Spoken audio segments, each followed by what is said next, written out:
संघ प्रमुख मोहन भागवत हैं भीलवाड़ा के दौरे पर। आज दिन भर चला बैठकों का दौर। कल स्वयंसेवकों के एकत्रीकरण को संबोधित करेंगे संघ प्रमुख मोहन भागवत। भीलवाड़ा दौरे के तीसरे दिन संघ प्रमुख मोहन भागवत दिन भर बैठकों में व्यस्त रहे। भागवत ने आज सुबह हरिसेवा धाम पहुंचकर स्वयंसेवकों से चर्चा की जो प्रचारक बनना चाहते हैं। इस दौरान संघ प्रमुख ने हरिसेवा धाम के महामंडलेश्वर हंसाराम से भी मुलाकात की। स्वामी हंसाराम ने संघ प्रमुख को रुद्राक्ष की माला और श्रीचंद भगवान की प्रतिमा भी भेंट की। आज से 2 दिन तक जारी रहने वाली संघ के जिला कार्यवाह और उससे ऊपर के अधिकारियों की बैठक भी शुरू हो गई है, जो कल दोपहर तक जारी रहेगी। इस बैठक में शाखा कार्य विस्तार के साथ ही मॉडल शाखाओं के चयन को लेकर भी चर्चा हुई है। संघ प्रमुख की बैठक में जहां एक और शाखा विस्तार पर चर्चा हो रही है, वहीं देश के वर्तमान हालातों पर भी चर्चा की जा रही है। पूर्व मुख्यमंत्री अशोक गहलोत ने नोटबंदी पर साधा निशाना। कहा, नोटबंदी ने बढ़ाई जनता की मुसीबतें। भीलवाड़ा डेयरी के किसान सम्मेलन को संबोधित कर रहे थे गहलोत आज दुग्ध दिवस के अवसर पर भीलवाड़ा डेयरी में आयोजित विशाल किसान सभा को संबोधित कर रहे थे। गहलोत ने कहा कि किसी ने मोदी से पूछा कि उन्होंने जब लोकसभा का चुनाव लड़ा था तो वे काले धन से लड़ा था या सफेद धन से। राज्य सरकार को आड़े हाथों लेते हुए उन्होंने कहा कि भाजपा सरकार ने किसानों के ऊपर पिछले 3 सालों में खासे अत्याचार किए हैं। बिजली की दरें 3 बार बढ़ाई गई हैं, जिससे आम जनता के साथ साथ किसान भी प्रभावित हो रहे हैं। किसानों के लिए लाई गई उनकी सरकार की अधिकतर योजनाओं को बंद कर दिया गया है। पेंशन योजना हो या बुजुर्गों को लेकर उनके द्वारा किए गए कार्यों को सबको बंद कर जनता पर अधिक बोझ डाला गया है। गहलोत ने कहा कि उन्होंने अपने पिछले कार्यकाल में कई महत्वपूर्ण कार्य किए, लेकिन मोदी की हवा में कांग्रेस हार गई। लेकिन अब मोदी की हवा नहीं है और जनता एक बार फिर कांग्रेस को लाने की तैयारी में है।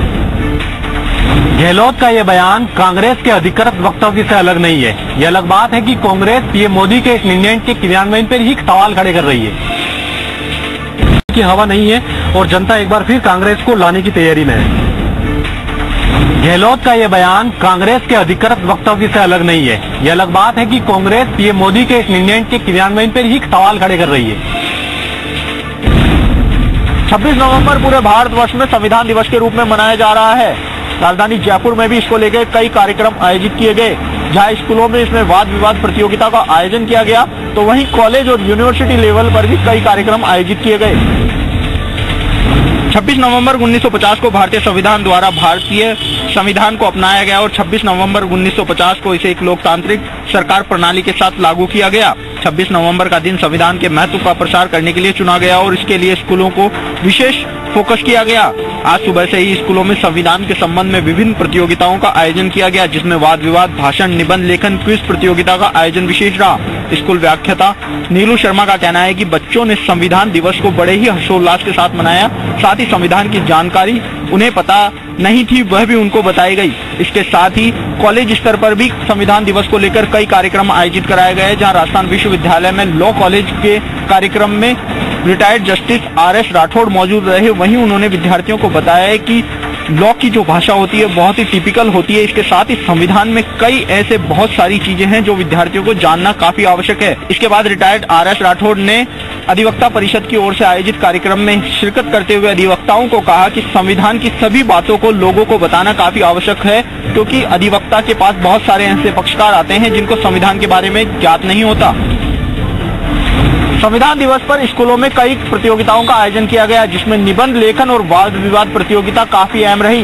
बालिकाओं में इस प्रतियोगिता को लेकर खासा उत्साह देखा गया, तो वहीं शिक्षकों द्वारा दी गई जानकारी को उन्होंने काफी अहम बताया।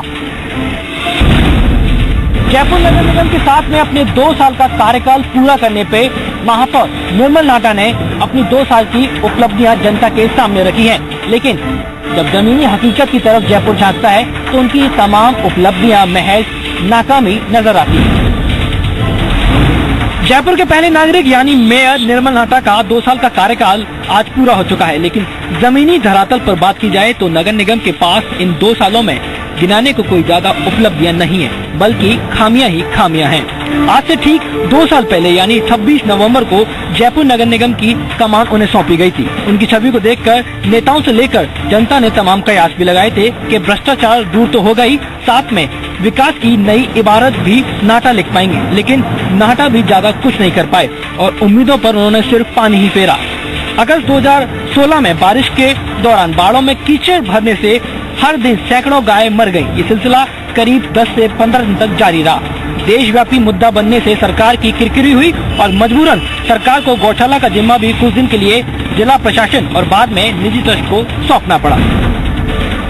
नगर निगम की नाकामी की लिस्ट काफी लंबी चौड़ी है, जिसे शब्दों में बयां करना बहुत मुश्किल सा लगता है, लेकिन उम्मीद है कि आने वाला नया साल से मेयर निर्मल नाथा और उनका पूरा का पूरा बोर्ड कुछ सबक लेगा और जयपुर में विकास की इबारत फिर से लिखी जाएगी। बारा के अंतर कस्बे के राजकीय अंबेडकर बालक छात्रावास में अव्यवस्थाओं के चलते छात्र भूखे रहने को मजबूर, खाद्य सामग्री की नहीं हो रही आपूर्ति।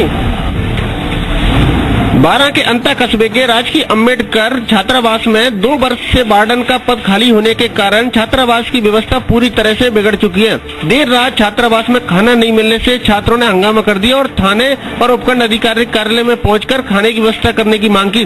छात्रावास में रहने वाले छात्रों का कहना कि महीने में कई दिन खाना नहीं मिलता। छात्रावास में भारी व्यवस्था के कारण कई दिन छात्रों को भूखे ही सोना पड़ता है। खाद्य सामग्री की आपूर्ति नहीं होने के कारण बच्चों को भूखा रहना पड़ रहा है। देर रात भी छात्रों को खाना नहीं मिला। इसके बाद थाने पहुंचकर खाने की व्यवस्था की मांग की। रात को खाना नहीं मिलने के कारण हम थाने में गए थे और अन्यथा और दिन भी हमें टाइम पे खाना नहीं मिलता है। हम काम करते हैं, वो बाईजम से काम भी करवाते हैं, लोया वगैरह बनवाते हैं और बच्चे भी क्या नाम से रोटी सेकते हैं, बाईजी रोटी बेलते हैं ओनली। और जिसके बाद वो लेट सेट आते हैं, रात लेट आने के कारण बच्चे वहाँ चले गए थाने में और 8 बजे करीब वो आए थे और हमें 10 बजे करीब खाना मिला था। जहां सरकार द्वारा गरीब बच्चों के रहने और खाने के लिए करोड़ों का बजट खर्च किया जा रहा है, लेकिन अंता के इस छात्रावास में बच्चे भूखे रहने को मजबूर हैं। प्रदेश में किसानों की हालात और किसानों के साथ हुई वादाखिलाफी को लेकर केंद्र और राज्य सरकार किसान महापंचायत के निशाने पर है और इसी के चलते किसान महापंचायत ने 23 दिसंबर को दिल्ली कूच का ऐलान भी कर दिया है। अब इस कूच के लिए किसान महापंचायत ने जगह जगह जनसंपर्क करना भी शुरू कर दिया। आने वाली 23 दिसंबर को किसान महापंचायत दिल्ली कूच की बात कर रही है। इस कूच को दूदू से दिल्ली कूच का नाम दिया गया है और किसान महापंचायत के राष्ट्रीय अध्यक्ष रामपाल जाट कहते हैं कि केंद्र और राज्य की सरकारों ने चुनाव से पहले सत्ता में आने के लिए जब घोषणा पत्र जारी किए तो किसानों को कई सहूलियतें, किसानों को राहत देने की बात की थी, उनको लागत मूल्य से ज्यादा पैसा देने की बात कही थी, लेकिन किसी भी मुद्दे पर सरकारें काम करती हुई नहीं दिख रही हैं और इसी को लेकर किसानों की नाराजगी है। दिल्ली कूच के लिए समर्थन जुटा रहे किसान महापंचायत के लोगों का कहना है कि अगर सरकार किसानों को सहूलियत दे तो देश भी बचेगा और प्रदेश भी। किसान महापंचायत का दावा है कि उनके दिल्ली कूच को राज्य के किसानों के साथ ही दिल्ली, हरियाणा, मध्य प्रदेश, केरल और महाराष्ट्र के किसान संगठनों का समर्थन भी मिल रहा है। उनका कहना है कि 23 दिसंबर को जब 1000 से ज्यादा ट्रैक्टर जयपुर दिल्ली हाईवे पर निकलेंगे तो पूरा दिल्ली हाईवे जाम हो जाएगा। अलवर अर्बन कोऑपरेटिव बैंक के गिरफ्तार बैंक मैनेजर ने खोले कई राज। हाल ही बने बैंक के बोर्ड ने नोटबंदी से पहले भी बिना इंदराज किए पार किए थे 5.5 crore. Alwar urban cooperative bank के अधिकारियों द्वारा 1 करोड़ 32 लाख दिल्ली ले जाते समय पकड़े जाने के बाद से पुलिस ने हिरासत में लिए बैंक मैनेजर और एक अन्य से सख्ती से पूछताछ की। सख्ती से पूछताछ में आरोपियों ने कबूला कि बैंक मैनेजमेंट के इशारे पर ही वे लोग काम कर रहे थे। इतना ही नहीं, अगस्त में जोशी ग्रुप द्वारा बैंक में अपना बोर्ड बना लिया था। नोटबंदी से पहले भी लगभग 5.5 करोड़ रुपए बैंक से पार कर लिए गए थे, जिसका कहीं भी इंदराज नहीं किया गया। और नोटबंदी के बाद पकड़े गए 1 करोड़ 32 लाख 43 हजार भी उपाध्यक्ष मृदुल जोशी दिल्ली लेकर जा रहे थे। अलवर भिवाड़ी मेगा हाईवे पर किशनगढ़ बास पर पुलिस नाकेबंदी में ये लोग पकड़े गए थे। एएसपी पारस जैन ने प्रेस वार्ता में पूरी जानकारी दी।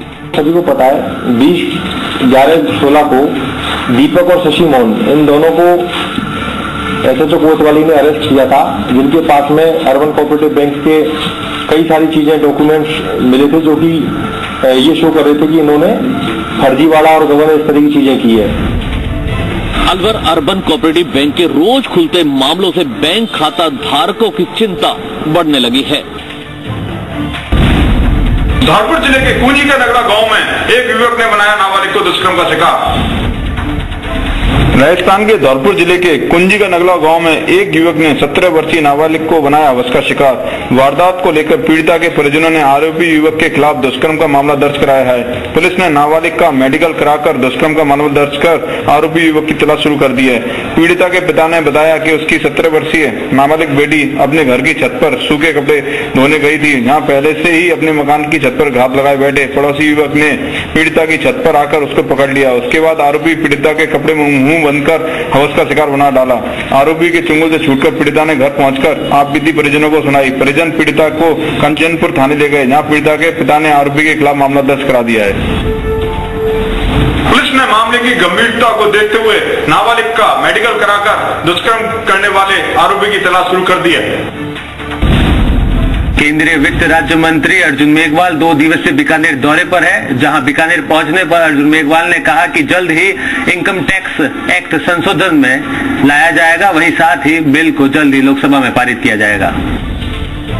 देश के वित्त राज्य मंत्री इन दिनों बीकानेर के दौरे पर हैं, जहां बीकानेर पहुंचे केंद्रीय वित्त राज्य मंत्री अर्जुन मेघवाल ने बड़ा बयान दिया। जहां मेघवाल ने नोटबंदी के बाद देश की इनकम टैक्स में बड़े संशोधन की बात कही, वहीं बताया कि इन दिनों जनधन योजना में बेहिसाब पैसा जमा हो रहा है। वहीं काले धन को लेकर 200% तक लगने वाले जुर्माने के मामले पर भी संशोधन की बात कही। वहीं कहा कि लोकसभा के सत्र में जल्द ही इसको बिल के रूप में पारित किया जाएगा, जिसकी मंजूरी कैबिनेट ने दे दी है।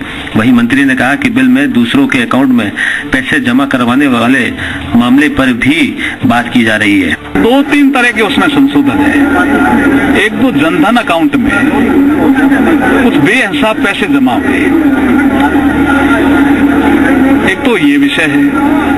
एक कुछ ऐसे लोग ऐसे प्रतिवेदन आ रहे हैं कि 200% जुर्माना बहुत ज्यादा होता है, फिर तो 100% ही हो गया, तो क्या हम जुर्माने की राशि कुछ कम करें?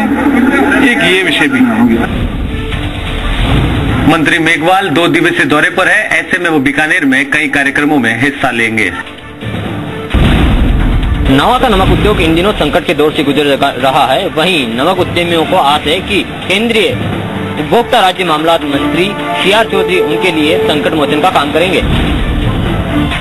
नवा का नमक उद्योग अंतर्राष्ट्रीय स्तर पर पहचान रखता है, लेकिन पिछले कुछ समय से जल स्तर कम हो जाने से नवा के नमक उद्यमी क्षेत्र की सामर झील के आसपास ट्यूबवेल बनाकर उनके पानी से नमक निर्माण कर रहे हैं। लेकिन सामर साल्ट लिमिटेड ने इसका विरोध किया और सरकार और कोर्ट तक बात पहुंचाई।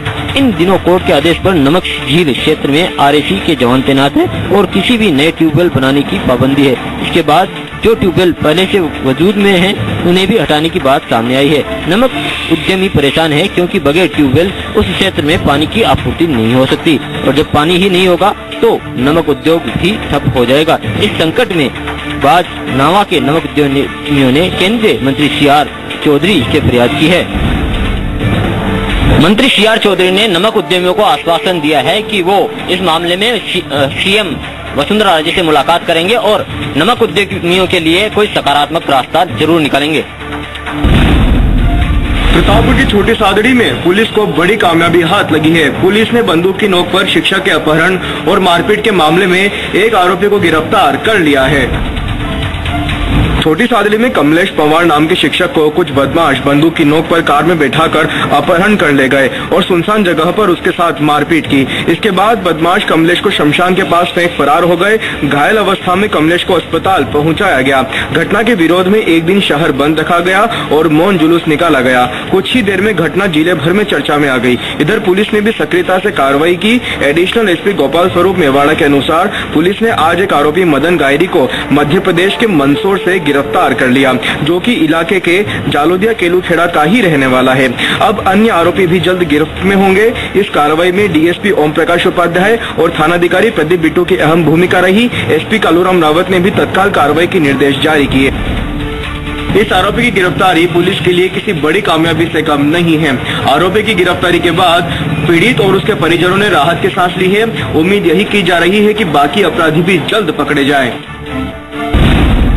प्रदेश में एक बार फिर पैंथर ने 2 बच्चों को घायल किया है। भरतपुर के नगर कस्बे में पैंथर ने 2 बच्चों पर हमला किया, लेकिन पिता के साहस के आगे पैंथर भाग गया।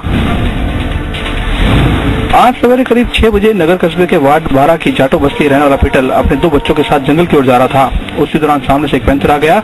आगे चल रहे बच्चों को पैंथर ने शिकार बनना चाहा और बच्चों पर हमला कर दिया, लेकिन पिटल बच्चों को बचाने के लिए पैंथर से भिड़ गया। पैंथर ने पिटल को गंभीर रूप से घायल कर दिया, लेकिन पिटल ने अपने बच्चों को बचा लिया और पैंथर को वहां से भगा दिया।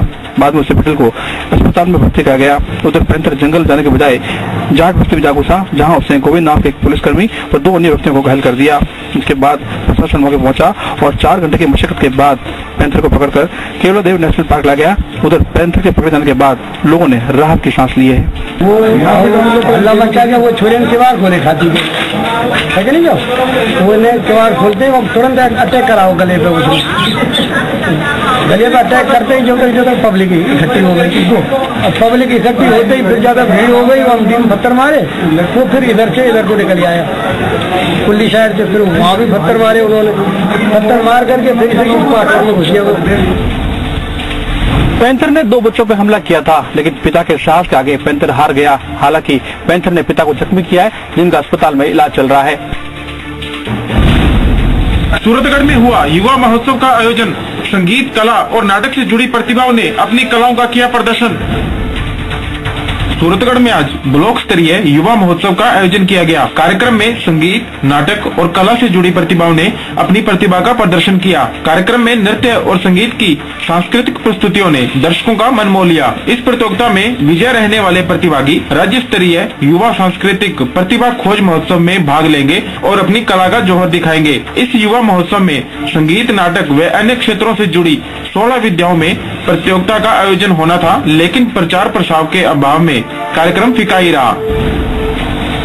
इस युवा महोत्सव के उचित प्रचार प्रसार के अभाव में ज्यादा प्रतिभागी नहीं पहुंचे। हालांकि प्रशासन ने स्कूली बच्चों की भीड़ जुटाकर खाना पूर्ति जरूर कर दी। हनुमानगढ़ किशनगढ़ मेगा हाईवे पर हनुमानगढ़ टाउन थानांतर्गत लखूवाली गांव के पास भीषण सड़क हादसे में एक व्यक्ति की मौके पर मौत हो गई और करीब आधा दर्जन लोग घायल हो गए। हनुमानगढ़ किशनगढ़ मेगा हाईवे पर हनुमानगढ़ टाउन थानांतर्गत लखूवाली गांव में आज अलसुबह एक ट्रक और बस में जोरदार भिड़ंत में 1 दर्जन यात्री घायल हो गए और ट्रक ड्राइवर की मौके पर ही मौत हो गई। हनुमानगढ़ टाउन पुलिस के अनुसार टक्कर के बाद घटनास्थल पर अफरा तफरी मच गई और रावतसर और टाउन पुलिस ने तत्काल घायलों को रावतसर और हनुमानगढ़ के चिकित्सालयों में भर्ती करवाया, जहां ट्रक ड्राइवर को टाउन चिकित्सालय में मृत घोषित कर दिया गया। वहीं सभी घायलों को प्राथमिक उपचार के बाद छुट्टी दे दी गई। पुलिस के अनुसार निजी कंपनी की बस जयपुर से श्रीगंगानगर जा रही थी और ट्रक पंजाब से रावतसर जा रहा था। घटना के बाद ट्रक में फंसे ड्राइवर और खलासी को कैबिन काट कर निकाला गया। गनीमत ये रही कि इतने बड़े हादसे के बावजूद भी लोगों को मामूली चोटें आई हैं और बड़ा हादसा टल गया। फिलहाल टाउन पुलिस मामले की जांच में जुटी है कि आखिर हादसे की वजह क्या रही। एलपीजी गैस लेकर जा रही ट्रेन के कंटेनर में गैस रिसाव, खुनखुना गांव में फैली दहशत। प्रशासन ने एहतियातन घरों में चूल्हा जलाने पर भी लगाई रोक। गुजरात के कांडला से एलपीजी गैस ले जा रही एक मालगाड़ी के कंटेनर में गैस रिसाव होने की जानकारी साथ में चल रहे ट्रेन स्टाफ को हुई, तो उन्होंने नागौर जिले के खुनखुना रेलवे स्टेशन पर गाड़ी को रोक दिया। खुनखुना स्टेशन पर खड़ी ट्रेन के बारे में उससे हो रही गैस लीक की खबर जब खुनखुना के लोगों को हुई तो गांव में दहशत का माहौल हो गया। खुनखुना के स्थानीय रेल कार्मिकों ने मौके पर एहतियातन दमकल को बुलाया और साथ ही लोगों को ट्रेन से दूर रहने की भी इजाजत दी। नागौर जिला मुख्यालय पर जानकारी मिलने पर नागौर से सीओ जबर सिंह और डीडवाना तहसीलदार मौके पर पहुंचे। लीक हो रही गैस की जानकारी इंडियन ऑयल के अजमेर कार्यालय को दी और वहां से स्पेशल टीम को बुलाया गया। मौके पर पहुंचे प्रशासनिक अधिकारियों ने खुनखुना गांव की विद्युत सप्लाई को बंद करवाया। साथ ही रेलवे स्टेशन के आसपास के घरों में खाना बनाने पर कुछ समय के लिए एहतियातन पाबंदी भी लगा दी। प्रशासन की सूचना पर इंडियन ऑयल के विशेषज्ञों की टीम खुनखुना गांव पहुंची और रिहायशी इलाके से वैगन को दूर ले जाकर उसका लीकेज सही किया गया। मेन पेट्रोल पंप पर पेट्रोल भराकर बाइक सवारों ने की फायरिंग। कैश संभाल रहे बैंक मैनेजर से नकदी लेकर हुए फरार। पुलिस ने मामला दर्ज कर जांच की शुरू। सपोटा कस्बे के इंडियन ऑयल के पेट्रोल पंप पर आधा दर्जन बदमाशों ने शुक्रवार रात्रि को लूट की वारदात को अंजाम देने के लिए फायरिंग कर दी। सपोटा सर्विस स्टेशन के मालिक लखनलाल मीणा ने बताया कि रात्रि 8 बजे करीब 3 युवक मोटरसाइकिल लेकर पंप पर आए तथा सेल्समैन से पेट्रोल भरवाकर उधार देने की जगह करने लगे। तत्पश्चात में सभी मैनेजर केबिन में आकर मालिक ने उसके छोटे पुत्र को उधार नहीं देने का औलाना देकर जान से मारने में लूट व आगजनी की धमकी देकर केबिन में नकदी संभाल रहे मैनेजर से 5-6 हजार रुपए की नकदी लेकर फरार हो गए। बाद में करीब 8:15 बजे 2 बाइक पर सवार होकर आए 6 लोग तथा मालिक ने उसके पुत्र को धमकी देकर करीब 10 फीट की दूरी से देसी नागौर जिले की सोलियाना गांव में पक्षियों के शिकार का मामला आया है सामने। ग्रामीणों ने 3 शिकारियों को पकड़ा रंगे हाथ पकड़कर सौंपा वन विभाग को। वन विभाग ने इस संबंध में फॉरेस्ट एक्ट के तहत मामला दर्ज कर दी है जांच शुरू। नागौर जिले के सोलियाना गांव में पक्षियों के शिकार का मामला सामने आया है।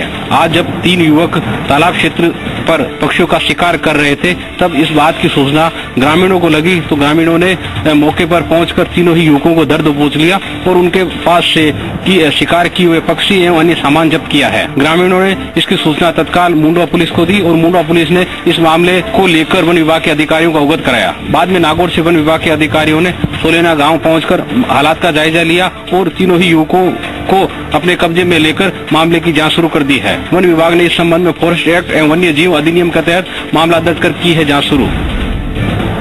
सोलियाना गांव में हुए पक्षियों के शिकार के मामले को लेकर वन विभाग की टीम इस बात का भी पता लगाने में जुट गई है कि ये जो पकड़े गए तीनों शिकारी हैं उन्होंने पूर्व में किस किस जगह पक्षियों का शिकार किया और किस पक्षियों के शिकार के बाद में इनके पीछे किस प्रकार की योजना रही। फिलहाल मौके पर पहुंचकर विभाग के अधिकारियों ने शिकार किए हुए पक्षियों को बरामद किया है और मामले की विस्तृत जांच शुरू कर दी है। झांसी निवासी अंशु कुशवाहा ने फंदे से झूलकर की जीवन लीला समाप्त। निवाय पुलिस ने मामला दबाकर की तीसरी। यह है वनस्थली विद्यापीठ जो बालिका शिक्षा के लिए जाना और पहचाना जाता है। प्रदेश ही नहीं दुनिया के हर कोने में इसकी खास पहचान है। वहीं दूसरी ओर पिछले कई सालों से देश भर के कोने कोने से पढ़ाई करने आने वाली छात्राएं एक के बाद एक लगातार आत्महत्या कर रही है, जो विद्यापीठ के दावों पर सवाले निशान खड़े कर रही है।